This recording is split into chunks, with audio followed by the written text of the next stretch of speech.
Hello everyone, welcome to my YouTube channel. मैं विवेक अपने YouTube channel पर आप सभी का स्वागत करता हूं। और आज है बड़ा important day, international women day.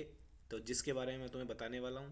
और साथ ही सभी को बड़ी शुभकामनाएं, क्योंकि आज शिवरात्रि है, महाशिवरात्रि है। तो सभी को मेरी तरफ से जय महाकाल, जय महाशिवरात्रि। ठीक है। तो आज हम बड़े important day, international women day के बारे में बात करेंगे, अंतर्राष्ट्रीय महिला दिवस। ठीक है। तो सबसे पहले मैंने दिया है कि ध्यान है कि 8 मार्च 2024 पहली बात अंतर्राष्ट्रीय महिला दिवस मनाया कब जाता है, तो वो 8 मार्च को मनाया जाता है। ठीक है ना। और 2024 में इसकी थीम क्या थी? तो 2024 में इसकी थीम रहेगी इंस्पायर इंक्लूजन। इंस्पायर इंक्लूजन मतलब समाज में महिलाओं के लिए समान हक हो, और साथ ही साथ समान अधिकार महिलाओं को मिले, समान सम्मान महिलाओं को मिले। तो इंस्पायर इंक्लूजन का ये मतलब हुआ। और ध्यान दे लेना यहाँ पे कि यूएन द्वारा इसे कब अपनाया गया। तो यूएन द्वारा इसे अपनाया गया भाई, थोड़ा पेन मुझे लेना पड़ेगा थोड़ा बताने के लिए। तो यूएन द्वारा इसे अपनाया गया 1975 में। तो इसकी पृष्ठभूमि पे हालांकि मैं ध्यान देने वाला हूँ। पेन मेरा थोड़ा ऐसे ही चल रहा है, थोड़ा इंस्ट्रूमेंट की अभी कमी है, तो थोड़ा ऐसे एडजस्ट कर लेना। बाकी इन्फॉर्मेशन बड़ी जेन्युइन है। और ये जो मैंने बैनर लिया है साथ में, आप देख रहे होगे बैनर, तो ये ऐसे उठा के नहीं ले लिया है। ये 1914 का बैनर है, जर्मन पब्लिश बैनर है। कि जब जर्मनी में महिलाओं ने अपने वोटों के अधिकार के लिए जब मांग की थी, तब इस तरीके का बैनर तैयार किया था। तो ये बैनर, इसमें डेट भी देखो लिखी हुई है। ये डेट लिखी हुई है 8 मार्च और 1914। ठीक है ना। तो अब आगे चलते हैं और इसकी पृष्ठभूमि पे ध्यान देते हैं कि किस तरीके से अंतर्राष्ट्रीय महिला दिवस बनाने की शुरुआत हुई है। ठीक है बच्चों। मैं नेक्स्ट स्लाइड लेता हूँ। स्लाइड में मैंने सारी चीज़ें एडजस्ट कर दी हैं। यहाँ पे दो ध्यान से देखना है। यहाँ पे लिखा हुआ है सर्वप्रथम 28 फरवरी 1909 में। तो ये जो डेट है ना, ये बड़ी इंपॉर्टेंट है। हालांकि 28 फरवरी को हम नेशनल साइंस डे बना, इंटरनेशनल सॉरी साइंस विज्ञान दिवस मनाते हैं। तो 28 फरवरी, ये पेन बार बार लेना पड़ेगा। 28 फरवरी, तो इस डेट पे थोड़ा ध्यान दो कि 28 फरवरी प्रीवियस, ऐसे क्यों भाग रहा है भाई मेरे।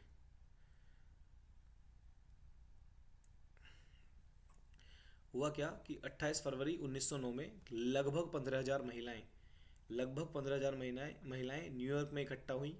और सबने अपने समान वेतन के लिए, अपने अधिकारों के लिए मांग उठाई। और सबसे पहले इस डेट के हिसाब से सारी महिलाएं अपने अधिकारों के लिए इकट्ठा हुई। और फिर डिसाइड हुआ कि हर बार, इसके बाद हर बार फरवरी के आखिरी रविवार को महिला दिवस के रूप में मनाया जाएगा। ध्यान देना, 28 फरवरी 1909 की डेट, जब सारी लगभग 15,000 महिलाओं के बारे में बताया गया है कि न्यूयॉर्क में, अमेरिका में इकट्ठा हुई। और सबने अपने अधिकारों को लेकर मांग करी, चाहे वो वोट देने का अधिकार हो, चाहे वो समान वेतन का अधिकार हो, या अपने शोषण के विरुद्ध लड़ने के लिए कुछ भी अधिकार हो। ठीक है ना। दूसरी बड़ी इंपॉर्टेंट डेट है यहाँ पे 1910 की, यानी कि 1910 की। 1910 में क्या हुआ, कोपनहेगन में अंतर्राष्ट्रीय पर्व का दर्जा दिया गया। और इसमें सबसे ज़्यादा इम्पोर्टेंट क्या है, जो मैंने यहाँ पर क्लारा जैटलिन की फ़ोटो ली है। इनका सबसे बड़ा योगदान रहा है, जो अंतर्राष्ट्रीय श्रमिक महिलाओं के लिए लड़ाई लड़ी। और इन्हीं का योगदान रहा कि 1910 में इसे अंतर्राष्ट्रीय पर्व का दर्जा दिया गया। अंतर्राष्ट्रीय पर्व के रूप में महिला दिवस को मनाया जाने लगा। आगे ध्यान देंगे 1917 में जो सोवियत संघ है, जिसका विघटन 1991 में हुआ था सोवियत संघ का, तो उन्होंने इस 28 फरवरी के दिन को, यानी कि महिला दिवस जो फरवरी के आखिरी रविवार को बनाया जा रहा था, उसको अवकाश के रूप में घोषित किया। ठीक है ना। अब बोले कि सारी बातें तो फरवरी की हो रही हैं, 28 फरवरी हो गया, 23 फरवरी हो गया। तो अब ध्यान दो, देखो बस यहाँ पे थोड़ा सा ये अंतर है कि दो तरह के कैलेंडर चलन में थे, एक जूलियन कैलेंडर और एक ग्रीगेरियन कैलेंडर। हालांकि मोस्ट ऑफ द कंट्री, यानी कि ज़्यादातर जो देश हैं, वो ग्रीगेरियन कैलेंडर को मानते हैं। तो हुआ क्या कि जो आखिरी रविवार पड़ा, तो वो जूलियन कैलेंडर के हिसाब से पड़ा 23 फरवरी को। जूलियन कैलेंडर के हिसाब से 23 फरवरी को पड़ा आखिरी रविवार। लेकिन जो ग्रीगेरियन कैलेंडर था, जिसे मैक्सिमम लोग मानते थे, तो वहाँ आखिरी रविवार जो पड़ा वो 8 मार्च को पड़ा। यानी कि दोनों कैलेंडरों की डेट में कुछ डिफरेंस था। इसी वजह से बस, और कुछ इसमें अलग से कन्फ्यूजन नहीं है। और फाइनली जब यूएन ने इसे एक्सेप्ट किया 1975 में, तो वो भी बिल्कुल कितने तारीख को एक्सेप्ट किया है, 8 मार्च को। क्योंकि Gregorian calendar he most of the लोग कंट्री मानते हैं, ज़्यादातर लोग इसी कैलेंडर को फॉलो करते हैं। तो 8 मार्च को मनाते हैं अंतर्राष्ट्रीय महिला दिवस। तो इसके बारे में थोड़ा मैंने बता दिया कि 28 फरवरी 1909 में इसकी कुछ शुरुआत हुई थी, फिर 1910 में अंतर्राष्ट्रीय पर्व के रूप में बनाया गया, 1917 में सोवियत संघ ने इसे अपना अवकाश घोषित कर दिया। और उसी के बाद से हम रेगुलर मनाते आ रहे हैं 8 मार्च को महिला दिवस। क्लियर है। कुछ और टॉपिक इससे जुड़े हुए हैं जो मैंने स्लाइड में लिए हैं, आगे ध्यान देंगे। नेक्स्ट लाइन में ले रहे हैं हम, इश्यू क्या क्या रहे हैं, महिलाओं को लेके क्या क्या मुद्दे रहे हैं और जो अब भी बरकरार हैं। तो इनमें से कुछ सॉल्यूशन समय के हिसाब से सॉल्व आउट हो चुके हैं। तो मैंने जो पहली लाइन में लिए हैं वो सारे मुद्दे ऐसे हैं जो सॉल्व आउट हो चुके हैं पहले ही, ठीक है। लेकिन अभी भी कुछ मुद्दे ऐसे हैं जिन पर चर्चा करनी बाकी है। तो पहली लाइन में जैसे हमने लिया सती प्रथा, सती प्रथा का अंत हो चुका है। अब सती प्रथा जैसी कोई प्रथा नहीं है। पहले बड़ा दिक्कत हुआ करती थी कि अगर किसी महिला का पुरुष की अगर उसकी मृत्यु हो गई है तो महिलाओं को भी उसके साथ जो उसका सब मतलब सब जलाते हैं तो उसके साथ बैठना पड़ता था। तो ये मानो ये प्रथा क्या है, कुप्रथा के तरह काम कर रही है कि आप जिंदे इंसान को जला रहे हो तो इतना आसान काम नहीं है। तो फिर दूसरी थी विधवा पुनर्विवाह पर रोक, यानी कि अगर किसी महिला ने किसी पुरुष से शादी करी है और वो पुरुष एक्सपायर हो गया है तो अब वो महिला कोई दूसरी शादी नहीं करेगी। तो सीधी सीधी सी बात है, एक जीते जी आदमी पर ये अत्याचार ही था, तो उत्पीड़न ही हो रहा है। ये सारी चीज़ें फिर महिलाओं पर ही बाउंडेशन क्यों है, ठीक है ना। और ये दोनों ही आज की डेट में नहीं है, ये सब इनका उन्मूलन पहले हो चुका है, आज की डेट में कोई लागू नहीं है। यहाँ पे अगर मैं तीसरे की बात करूँ, ये जननांग विकृति, हालांकि ये ज़्यादातर ज़्यादातर क्या मतलब ये मानो उन्हीं की प्रथा है। जो मुस्लिम लोग हैं वो पुरुषों में जैसे कुछ बोल देते हैं ना, खतना टाइप में करते हैं, तो वो आज की डेट में भी चलन में है। जननांग विकृति यानी कि जो एक प्राइवेट पार्ट होता है तो उसमें कुछ अलग कुछ होता है वो धर्म के बारे में जो भी है, लेकिन ये आज की डेट में भी ख़त्म नहीं हुआ है। मैंने अभी लास्ट में भी कुछ वीडियो देखी जिसमें अफ्रीकन कंट्री जो है, जो अफ्रीकन कॉन्टिनेंट में जो देश हैं वहाँ पे आज भी आज की डेट में पुरुष ही नहीं बल्कि महिलाओं के साथ भी ये कुछ गड़बड़ होती है कि जननांग विकृति होती है। तो ये आज की डेट में भी गलत है, जो शोषण है सीधा सीधा किसी जीवित पुरुष पर। और तलाक, तलाक का मतलब यही है कि पहले कोई भी महिला शादी कर लो और बिना लोग के या लोगों के कुछ भी बिना कहे अपने डिवोर्स दे सकते हैं। तो ये इस पर भी लगभग बैन लगी गया है। तो अभी अगर इनमें देखें तो ये पहली वो हैं जिन पे लगभग लगभग बैन हो चुका है और ये कहीं कहीं पे अभी चालू हैं। लेकिन आज की डेट में हम देखें, ये मुद्दे जूं के तू हैं, इनमें कोई ऐसा बदलाव नहीं हुआ है। आज भी हजारों महिलाएं घरेलू हिंसा का शिकार होती हैं, चाहे वो किसी भी रूप में हो। चाहे वो कोई ऐसा हो कि नशे नशे में कोई पुरुष आया और बदतमीजी की, या फिर कोई ऐसा हो दहेज को लेके आज भी बड़ी महिलाएं संघर्ष झेल रही हैं। तो घरेलू हिंसा का तो डेली न जाने कितनी महिलाएं शिकार हो रही हैं, जो मार पिटाई का शिकार होती हैं, मानसिक उत्पीड़न का शिकार होती हैं, साथ में यौन उत्पीड़न का शिकार होती हैं। ठीक है, आगे दे रखा है कम उम्र में शादी कर देते हैं। वास्तव में ये आज की डेट में भी है, बस लोग बाग क्योंकि उसे थोड़ा अपने ऊपर बोझ मानते हैं तो कम उम्र में शादी कर देते हैं। जैसे भी कुछ लगा तालमेल कहीं से, 15 साल 18 साल 17 साल, तो 18 साल तो ठीक है, वो मान्यता है आपको 18 साल, लेकिन उससे कम में बड़ी परेशानियाँ आती हैं, लोग बाग इनको समझते नहीं हैं। अभी शादी हो जाती है फिर बच्चे भी होने हैं, तो जब वो बच्चा अभी खुद तैयार नहीं है इस सिचुएशन के लिए, लेकिन फिर भी ऐसी स्थिति में डाला जाता है तो फिर परेशानी बाद में होती है। ये एक तरीके से उत्पीड़न ही हो गया। ये मुद्दे जू के तू हैं आज भी, तो इन पर वास्तव में ध्यान देने की ज़रूरत है। भ्रूण हत्या, बहुत सारी लड़कियों को तो जन्म दिया ही नहीं जाता, इस धरती पे आने से पहले उनको मार दिया जाता है। तो यहाँ पे दो तरीके से हिंसा हो रही है, एक तो वो लड़की जो जन्म लेने वाली है तो उसके खिलाफ ही ऐसी हिंसा हो रही है, दूसरी वो जो जन्म देने वाली है। तो इसमें दोनों ही कंडीशन में जो दुर्व्यवहार हो रहा है वो एक महिला के साथ ही हो रहा है। तो ये बताओ, आप इतना कुछ करने के बाद भी न जाने कब से हम ह्यूमन एम्पावरमेंट की बात कर रहे हैं, महिलाओं के लिए न जाने कब से दिवस मना रहे हैं, लेकिन इन पर क्यों आज भी आज की डेट में भी इतनी सख्ताई नहीं हो पा रही है कि लोग ऐसा करने से डरें। ठीक है। दूसरा, अगर आपने देखा होगा समान काम के लिए समान वेतन न मिलना, बहुत जगह ऐसे देखा होगा तुमने कि जब लेबर टाइप में भी जाते हैं या कहीं वर्क प्लेस पर जाते हैं तो सेम काम के लिए पुरुषों को अलग पे मिलता है, महिलाओं को अलग पे मिलता है। शायद बहुत सारे लोग इस बात से कम सहमत होंगे, लेकिन अगर आप जाके देखेंगे मजदूरी, खास तौर पे मजदूरी में जाके देखेंगे, अगर पुरुष को 400 मिल रही है तो महिलाओं को 300 मिल रही है। तो यहाँ पर भी भेदभाव का इन्हें सामना करना पड़ रहा है। और लास्ट टॉपिक जो है वो है शोषण वर्क प्लेस, शोषण। और ये वर्क प्लेस पर लिख रहा हूँ मैं, ठीक है। जो शोषण होता है वर्क प्लेस पर, यानी कि जहाँ पर महिलाएं काम करने के लिए जाती हैं तो वहाँ पर भी आज की डेट में इन समस्याओं का उन्हें सामना करना पड़ता है, चाहे उनके अपर लोग हों, बॉस हों उनके, सैलरी इंक्रीमेंट को लेके, यानी कि छोटी छोटी बातों को लेके वो मानसिक उत्पीड़न उनको करते हैं, शोषण उनका करते हैं। अब उसमें कई बार ऐसा होता है कि लोग भाई बेनिफिट चाहते हैं अपना किसी भी तरीके, तो फिर गलत रास्ते पे चले जाते हैं, गलत रास्ते पर कुछ ऐसा अपना लेते हैं, फिर वो पारिवारिक रूप से भी सभी को नुकसान पहुंचाता है। तो ये जो मैंने नीचे दो लाइन में मुद्दे लिखे हैं, वास्तव में इन पे थोड़ा ध्यान देने की ज़रूरत है। और इंडिविजुअली तो ध्यान देने की ज़रूरत है। अगर आप एक सामाजिक व्यक्ति हैं, समाज में रहते हैं, तो आपका भी ये कर्तव्य बनता है कि ऐसा अगर कहीं आसपास हो रहा है, पहले तो खुद इन चीज़ों में इन्वॉल्व ना हो, और अगर ऐसा आसपास कहीं हो रहा है तो आप उसका सीधा सीधा विरोध करें, टालें ना। क्योंकि जो व्यक्ति झेलता है ना, वास्तव में पता उसे चलता है कि कहानी क्या चल रही है ना। तो मैंने बता दिया महिला दिवस कब से बनाना शुरू करा है और समस्याएं क्या रही हैं, उन समस्याओं को, और आज भी मैं देख रहा हूँ वो समस्याएं जो कि तू सबको दिखाई दे रही हैं, ठीक है। आगे हमने एक चीज़ अब ध्यान रख लेना आगे, कि मैंने लिया है नेशनल वुमेन डे। तो कहीं भी ऐसा ना हो कि जब आप इंटरनेशनल वुमेन डे पढ़ रहे हो ना, हाँ, जब आप इंटरनेशनल वुमेन डे पढ़ रहे हो तो आप इसे नेशनल वुमेन डे से कंफ्यूज मत कर देना। क्योंकि अंतर्राष्ट्रीय जो महिला दिवस है ना, वो आपने बनाया था 8 मार्च को, लेकिन ये है राष्ट्रीय महिला दिवस। इसे कब बनाते हैं, ध्यान देना। ये पेन थोड़ा डगमगा रहा है, हाँ यहाँ ध्यान दो। जो राष्ट्रीय महिला दिवस है वो मनाते हैं कहाँ पे, 13 फरवरी को मनाते हैं। और 13 फरवरी को ध्यान देना वो किसके जन्म दिवस पर बनाते हैं, भारतीय कोकिला कही जाने वाली सरोजनी नायडू के जन्म दिवस पर बनाते हैं। तो सरोजनी नायडू का जन्म कब हुआ था, 13 फरवरी 1879 में, यानी कि 13 फरवरी 1879 को उनका जन्म हुआ था। भारत की कोकिला कहलाती हैं। भारत छोड़ो आंदोलन में वो गांधी जी के साथ थी। एक फ़ोटो मैंने साइड में लगाई है जो गांधी जी के साथ उनकी दिखाई देती है। तो दिखने में कैसी थी वो देख लेना। इन चीज़ों पे थोड़ा करा करो काम थोड़ा सा, है ना। हम दुनिया भर के उल्टे सीधे कामों में लिप्त हैं, लेकिन जो बहुत लोग जिसकी वजह से हम ये सब चीज़ें कर पा रहे हैं, एटलीस्ट हमें उनके बारे में तो जानकारी होनी होनी चाहिए ना। तो ये गांधी जी हैं और साथ में और भी लोग हैं, लेकिन अगर मैं अभी बात कर रहा हूँ किसकी, सरोजनी नायडू की, तो ये सरोजनी नायडू का फोटो है जो गांधी जी के साथ थी।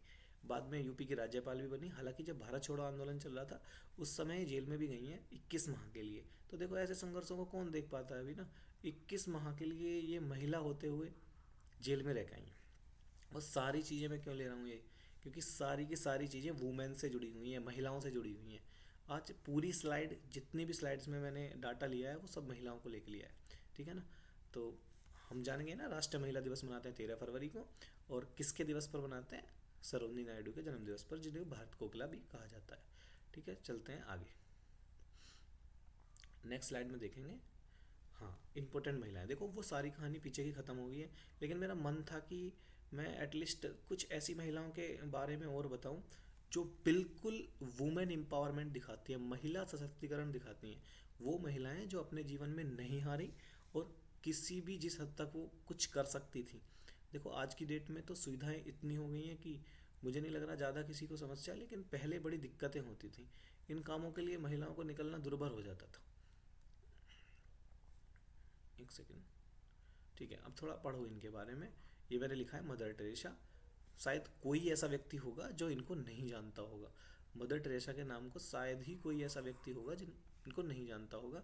इनका दूसरा नाम है अग्नेश गोझा बोया जीजू, ठीक है। अब बड़ा अजीब सा नाम लग रहा होगा, लेकिन मदर टेरेसा आप याद रखेंगे तो काफ़ी है तुम्हारे लिए ना। कभी इनका ऐसे फुल नेम शायद मुझे नहीं लग रहा कभी पूछा है किसी में, या पूछेगा। लेकिन इसमें एक चीज़ ध्यान दे लेना, ये जो गोझा वर्ड है ना, ये अल्बेनियम भाषा, जो अल्बेनियम भाषा वहाँ पे बोली जाती थी मैसेडोनिया के आसपास, तो जो गोझा था इसका मतलब था फूल की कली। तो अर्थ बड़े इनके अपने जैसे ही हैं, प्यारे अर्थ हैं, अगर हम दिखा अपने उसमें भाषा में निकालें, फूल की कली। और वास्तव में काम भी इनके ऐसे ही थे, बिल्कुल फूल की कली जैसे। तो कहते हैं ना कि कुछ जो अच्छे लोग होते हैं ना, तो गॉड उनको खुद इंस्पायर कर देता है कि आप इस काम के लिए बने हो, सही है ना। तो इनका नाम अग्नेश ओझा, और ओझा शब्द बड़ा प्यारा, इसका अर्थ निकलता है फूल की कली। तो इनके एक बार मैं जन्म दिवस पर ध्यान दे लेता हूँ। तो इनका जन्म हुआ था 26 अगस्त 1910 में, यानी कि 1910 में, उत्तरी मैसेडोनिया में। एक बार मैप से आप क्लियर कर लेना मैसेडोनिया कहाँ पर है, ठीक है। डेथ इनकी हुई थी 5 दिसंबर 1997 में, और कोलकाता में। आप बोलेंगे मैसेडोनिया में ये जन्मी है और कोलकाता तक फिर ये कैसे पहुंच गई। अगर हम जनरली इनके बारे में पढ़ें तो थोड़ा हम ये जानते हैं कि ये क्रिश्चियन मिशनरी की तरह काम करती थी, धर्म प्रचारक की तरह काम करती थी। तो इधर उधर कंट्रियों में जाती थी, इन्होंने इंग्लिश सीखी इसी वजह से, ताकि वो अच्छे से सब चीज़ों को समझा सके। लेकिन कुछ समय बाद ही, यानी कि कुछ समय बाद, मानो कि बहुत कम उम्र में इनको ये एहसास हो गया कि उन्हें समाज की सेवा करनी है, लोगों की सेवा करनी है।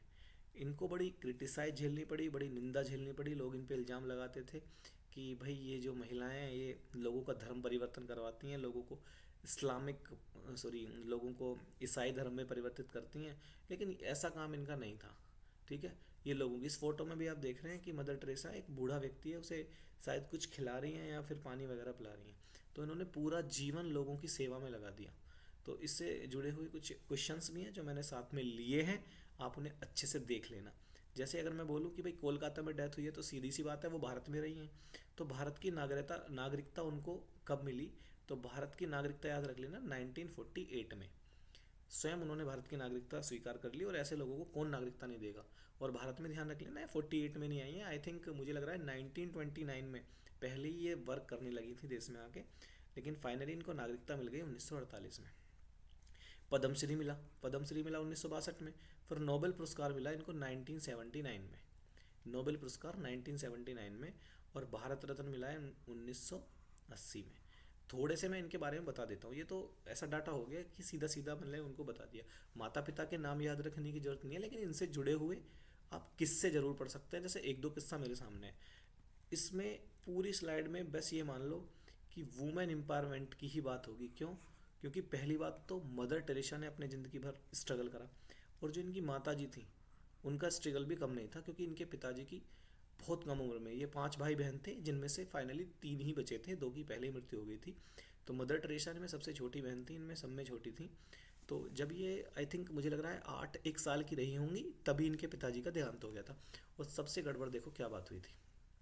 इम्पोर्टेंट जो इंटरेस्टिंग चीज़ रही थी यहाँ पे, कि इंटरेस्टिंग मतलब मैं नेगेटिव वे में कह रहा हूँ, पॉजिटिव वे में नहीं कह रहा। इंटरेस्टिंग मेरा कहने का मतलब ये है कि इनके पिताजी जो थे वो एक व्यापारी थे। ठीक है, इनके पिताजी एक व्यापारी थे, और जो बिजनेस था वो सारा ठप हो गया उनकी डेथ के बाद। और दूसरी बात, जो इसमें पार्टनर थे, सबसे बड़ा घोटाला यहाँ पे हुआ, इनके पिताजी के जो पार्टनर थे वो सारा का सारा पैसा लेके वहाँ से चंपत हो गए। यानी कि तुरंत ये मानो एकदम से बहुत बड़ी आफत आ गई। इनकी माताजी ने न जाने कैसे तैसे सब टेक्सटाइल का काम करा या किस तरीके का काम करा, वो मतलब इन बच्चों को इस मुकाम तक पहुंचाया। तो आप वहाँ भी इनकी माताजी का स्ट्रगल देख रहे हैं कि जब इनके पिताजी की डेथ हो गई और सारा बिजनेस ठप हो गया, उसके बाद भी ये रुके नहीं लोग। उसके बाद भी इनको इतना सक्षम बना दिया कि वो लोगों के लिए कुछ कर सकें। और सेम कहानी मदर टेरेसा ने सोच भी लिया था कि अब करना है तो कुछ समाज के लिए कुछ करना है, तो ऐसा करना है कि फिर वो सभी देखें। ठीक है ना? तो और भी जुड़े हुए कुछ हैं, मैं एक स्लाइड में मैंने कुछ लिखा है कि जो शब्द मदर टेरेसा के रहे हैं और किस क्षेत्र में इन्होंने काम किया है। तो अगर मैं क्षेत्र की बात करूं, यहाँ पे सीधी सी बात थी, इनका कहना था कि गरीबों की, प्रीवियस स्लाइड पे जाना पड़ेगा। पेन ले लिया है लेकिन चल नहीं रहा है, अब चलेगा। ठीक है, इनका सीधा कहना था गरीबों की, असहाय असहाय लोगों की और बीमार व लाचार लोगों की सेवा करनी है। इन्होंने ठान लिया था कि कोई गरीब हो, असहाय हो, बीमार हो, लाचार हो, वो सीधा कांटेक्ट करे किससे? इनसे। तो इस सेवा में ही उन्होंने पूरा जीवन लगा दिया। इससे जुड़ा हुआ एक किस्सा बड़ा, वो बार बार मैंने दो स्पीच में भी उनके में सुना है, और शायद वो लोगों को जोड़ने का काम कर रही हैं, वहाँ पे लोगों को जोड़ने का काम हो रहा है। इनका कहना ये था कि एक बार हम जहाँ थे तो वहाँ पे एक व्यक्ति आया और हमसे कहने लगा कि भाई ऐसे ऐसे मैंने अभी एक हिंदू परिवार देखा है जिसमें 6 7 कम से कम बच्चे हैं, और उनके हस्बैंड हैं, और वो भूखे हैं, उनके पास खाने के लिए कुछ भी नहीं है। तो जब व्यक्ति इनके पास आया, उनको बताई कि ऐसे ऐसे मैंने एक हिंदू फैमिली को देखा है, हिंदू फैमिली को, ठीक है, और क्या नाम है, बच्चे भी हैं उनके और वो भी हैं और वो भूखे हैं सब। तो बताते हैं कि मदर टेरेसा खुद बताती है इस कहानी को, इस किस्से को, कि बोले जब हम उनके पास गए और मैंने उन्हें कुछ राइस दे दिए, मैंने उन्हें कुछ चावल दे दिए, बोले इन्हें पका लो और बच्चों को खिला दो और तुम खा लो। तो मैंने देखा जब वो राइस मैंने उस महिला को दिए, वो महिला घर से बाहर गई, और घर से बाहर जाने के बाद वो दूसरे घर गई। हालांकि उन्होंने नहीं देखा कि वो कहाँ गई। फाइनली वो दूसरे घर गई और कुछ समय बाद जब वापसी लौटी तो उसने बोला कि चावल कहाँ है, जो राइस उन्होंने दिए वो कहाँ है, और कहाँ गए थे तुम। उन्होंने इसके बारे में बोले तुमने उनका क्या किया। तो आके बड़ा इंटरेस्टिंग बात वो महिला बताती हैं कि वो जो चावल आपने दिए थे, वो चावल मैं अपने पड़ोस में दे के आ गई हूँ, और जो पड़ोस का घर था वो एक मुस्लिम था। ठीक है, तो देखो लोगों को कनेक्ट करने के लिए इन्होंने कितना काम करा है। लोगों ने भी इनका सहयोग करा, बोले कि मेरा पड़ोस में कुछ व्यक्ति हमसे ज़्यादा भूखे हैं, वो हमसे पहले भूखे हैं, और तो ऐसा मैंने सोचा कि ये चावल ना जाने उनके काम आ जाएं, तो वो सारे चावल वो उनको दे के आएंगे। इस किस्से को सुनाते हुए खुद सहम जाती हैं कि मतलब लोग कितने आपस में जुड़े हुए हैं, और इन लोगों के लिए काम करने में कितना इंटरेस्ट आता है। ठीक है ना? तो बड़ा इंपॉर्टेंट देखो, लोगों को लिंक करता है आपस में किस्सा कि पड़ोसी की किस तरीके से मदद कर रहे हैं, और वो भी जो कम्युनिटी आपस में प्रतिद्वंदी है, यानी कि हिंदू और मुस्लिम की बात करें तो जनरली उन्हें अगेंस्ट ही देखा जाता है, लेकिन फिर भी यहाँ पे ये बड़ा अच्छा एग्जाम्पल है दोनों को एक साथ दिखाने का। सही है। और उनके शब्द जो वो बार बार अपने इंटरव्यू में अगर कहीं भी बोलती हैं, वो कहती हैं कि प्यार व सांत्वना की वर्षा करें, जहाँ भी जाएं प्यार बरसाएं, लोगों को सांत्वना दें कि हाँ ठीक होगा, सब कुछ बेहतर होगा, उसकी वर्षा करें। और कह रहा है जहाँ भी हो सके बन पड़े भूखों को खिलाएं, और बेघर अगर कोई व्यक्ति दिख रहा है तो उसको शरण दें। और आगे कह रहा है बेबस जो लोग हैं, जिनका कोई नहीं है, जो बेबस हैं, बिल्कुल लाचार है किसी तरीके से, उनसे प्यार करें। और अपाहिज व्यक्तियों को, जो अपने आप को सोचते हैं कि समाज में शायद हम और लोगों के इक्वल नहीं हैं, उनको गले लगाएं। सीधी सी बात है, जो एक अपाहिज व्यक्ति है, शायद उसके हाथ नहीं है, पैर नहीं है, तो वो पक्का सोचता तो होगा कि काश मेरे पास भी पैर होते, मेरे पास भी हाथ होते। तो ये बातें दिमाग में आती हैं ना, तो ऐसे लोगों के लिए साफ वो बोल रही हैं कि ऐसे लोगों को गले लगाएं। ये शब्द मदर टेरेसा के शब्द हैं, जो वो बार बार लोगों के लिए बोल कर गई हैं कि हाँ भाई इन्हें फॉलो करिए। क्लियर है। तो सीधा वुमेन एम्पावरमेंट की बात है, और वो वुमेन को बढ़ाने के लिए और पूरे समाज को बढ़ाने के लिए काम करके गई हैं। ऐसे ही बड़ा इंपॉर्टेंट नाम था, इनके बिना बिल्कुल ये वीडियो शायद अधूरी रह जाती। ये ऐसे लोग हैं जिनसे मैं खुद बहुत बार इंस्पायर होता हूँ कि भाई जब ये लोग उस समय में इतना कुछ कर सकते हैं, सोचने वाली बात है, जब ये लोग उस समय में इतना कुछ कर सकते हैं तो अब तो फिर भी बहुत सुविधाएं हो गई हैं ना। तो बात करेंगे किसकी, सावित्री बाई फूले की। ठीक है, तो लास्ट ये दो ही महिलाएं मैंने ली हैं, हालांकि और भी महिलाओं ने देश के लिए बहुत कुछ किया है। तो लेकिन अगर सबको स्लाइड में एक में रखें तो वीडियो बहुत लंबी हो जाएगी, उनके बारे में अलग अलग चर्चा की जा सकती है। लेकिन ये दो महिलाएं ऐसी हैं कि जिनकी चर्चा शायद अगर अंतर्राष्ट्रीय महिला दिवस पे ना हो तो फिर ना जाने कहाँ हो, है ना। तो पहले थोड़ा बता देता हूँ कि 3 जनवरी 1831 नायगांव, ये नायगांव, नया मत समझ लेना, ये नायगांव महाराष्ट्र वाला है, ठीक है। नायगांव महाराष्ट्र वाला है, महाराष्ट्र में इनका जन्म हुआ। और 10 मार्च को 1897 में, देखो ऐसे लोग मैंने देखा है जनरली थोड़े कम जीते हैं ना। तो प्लेग की वजह से इनका देहांत हो गया। प्लेग की वजह से कहते हैं कि किसी ऐसे बच्चे के ये टच में आ गई, और शायद स्टूडेंट के ऐसे टच में आ गई क्योंकि ये पढ़ाती थी। भारत की पहली महिला अध्यापक रही हैं, और बालिका विद्यालय उन्होंने शुरू करा, और पहली उसकी प्रिंसिपल रही हैं। यानी कि महिलाओं के शिक्षा के लिए काम करने वाली पहली महिला रही हैं सावित्रीबाई फूले, है ना, जिसकी बहुत नीड है और लोगों को समझना चाहिए। मैं इनकी स्टोरी आपको बताऊंगा। तो आज की जो महिलाएं हैं, आज की जो लड़कियां हैं, वो थोड़ा सीख लें इनसे, है ना। इतनी आसान चीज़ें नहीं थी, अब जैसी आप हम देख पा रहे हैं इतनी चीज़ें आसान नहीं थी। तो पहले देख लो इन्होंने क्या काम करा। महिलाओं व दलित जातियों को शिक्षित करने का काम किया, और वास्तव में इन पे ही पहले गौर नहीं दी जाती थी, चाहे वो दलित जातियों के लोग हों और चाहे वो महिलाएं हों। इनको बिल्कुल पिछड़ा माना गया कि बोले ये इन्हीं चीज़ों के लिए हैं, ये आगे बढ़ने के लिए नहीं है। लेकिन इन्होंने सबकी पढ़ाई पर जोर दिया। विधवा विवाह, यानी कि जो विधवाएं हैं उनका पुनः विवाह होना चाहिए, और छुआछूत से दूर रहना चाहिए, लोगों को साथ मिलकर काम करना चाहिए। इन्होंने, ध्यान देना, इन्होंने स्टार्टिंग में केवल 9 लड़कियों से एक स्कूल शुरू करा था, और साल भर में ही इन्होंने कई स्कूल बना दिए थे। और इनसे जुड़ा हुआ मैं अगर आपको किस्सा बताऊंगा तो इतना खतरनाक था। ये खुद बताती हैं अपने बारे में कि जब ये खुद पढ़ने जाया करती थी तो लोग इनको रोकते थे कि ये मतलब महिला पढ़ने के लिए कैसे जा रही है। सोचो कैसी बदतर स्थिति थी। आज की डेट में हमारे पास इतनी सुविधाएं होती हैं पढ़ने के लिए, सब चीज़ें, माँ बाप भी बिल्कुल सपोर्ट करते हैं, और फिर भी हम नहीं पढ़ पा रहे हैं। तो बिल्कुल सोचने वाली बात है। ये ऐसी महिलाएं थी जो अपने बारे में बताती, बोले मैं स्कूल जाती थी ना तो लोग मुझे ताने मारते थे। बीच में कई बार ऐसा हो गया कि इनके ऊपर गारा फेंकी जाती थी, गोबर फेंका जाता था, गंदगी फेंकी जाती थी। तो एक किस्सा ये बताती हैं कि एक थैला होता था, और थैले में मैं अलग से साड़ी रख के ले जाती थी। ठीक है, एक थैला होता था, उसमें अलग से साड़ी रख के ले जाती थी। जो भी यहाँ पर बदतमीजी मेरे साथ होती थी, कोई मेरे ऊपर गारा फेंक रहा है, कोई गोबर फेंक रहा है, फाइनली मैं स्कूल में जाती थी और अपनी ड्रेस चेंज करती थी। इतना विरोध करने के बाद भी ये महिलाएं नहीं रुकी। तो आप समझ सकते हैं कि और इनसे बताओ, और इनसे ऊपर कौन होगा जो तुम्हें इंस्पायर करेगा। जिनको इतना विरोध हुआ बाहर जाने के लिए, बाहर सिर्फ पढ़ने के लिए इतना विरोध हुआ, लोग गारा तक फेंकते थे। इन्होंने अपना प्लान बदला, बोले कोई बात नहीं, फेंकना है फेंक लो। वो अपने बैग में दूसरे कपड़े ले जाने लगे और स्कूल में जाके बदल लिया। तो आप खुद बताओ कि ये वीडियो खैर इनके बिना कैसे पूरी हो पाती। तो बात करिए मैंने सावित्रीबाई फूले की। उम्मीद करूँगा वीडियो में तुम्हें जो जानकारी मिली होगी बिल्कुल सॉलिड है, डाटा सारा ऑथेंटिक है। तो अगर और भी कोई चीज़ें होंगी तो मैं अलग वीडियो में आपको क्लियर करूँगा। उम्मीद करूँगा सारी बातें तुम्हें समझ में आई होंगी। इस वीडियो में एक लास्ट बात मैं तुमसे करके जा रहा हूँ, जिसका तुम्हें कमेंट बॉक्स में जवाब देना है, क्योंकि वो भी महिलाओं से ही जुड़ी हुई बात है। कि आप मुझे बताएंगे कि सबसे पहले वो कौन सा देश था। सुन लेना क्वेश्चन, क्वेश्चन सुन लेना बड़े ध्यान से। सबसे पहले महिलाओं को वोट का अधिकार देने वाला देश कौन सा था और किस सन में था। समझ पा रहे हो? सबसे पहले महिला वोट देने का अधिकार, सबसे पहले महिलाओं को वोट देने का अधिकार, महिलाओं को वोट का अधिकार